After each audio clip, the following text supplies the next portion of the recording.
right, Larkyn Dasch. Obviously, you're one of the last-minute call-ups they did. You're facing Loureda, right? Yep. So how did it feel when you first got the call? I was super excited. I mean, I've taken last-minute fights before. Even as an amateur, I did.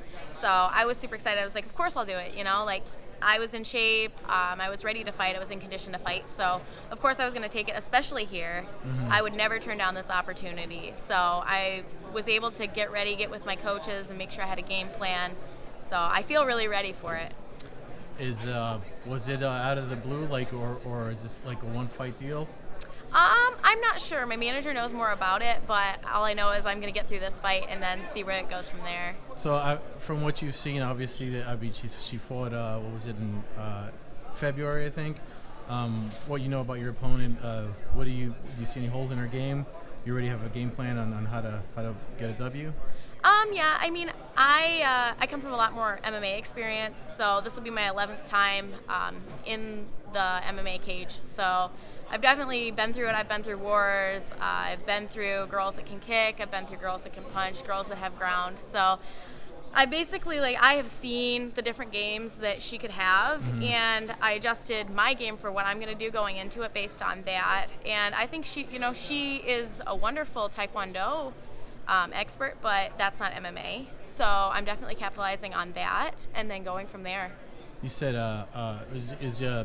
because I thought I saw your record as 0-1. Is that pro versus amateur? Yep, pro. Okay. So I had 9 amateur fights, and Okay. then I lost my first pro fight to an extremely good opponent back in April, Mm-hmm. and then now this will be my second pro fight, so I'm looking for a win.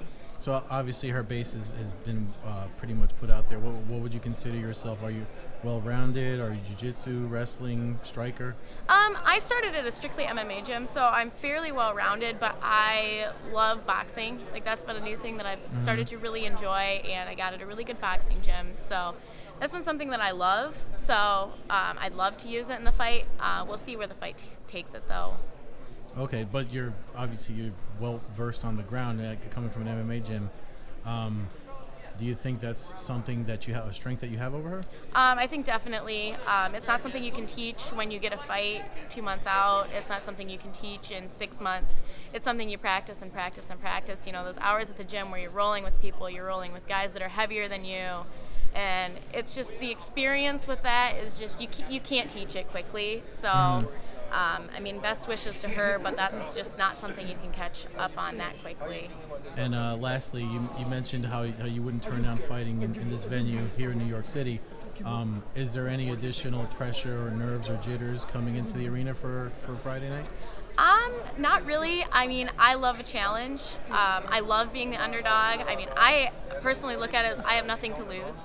So I'm going to come in there and give her hell, give it everything I've got. And that's how I trained for this. My 10 days, I said, give her hell. I'll do whatever I can. So got here. I'm not nervous at all. So I'm excited. All right, cool. I'm excited to see it. Thank you. Thank you.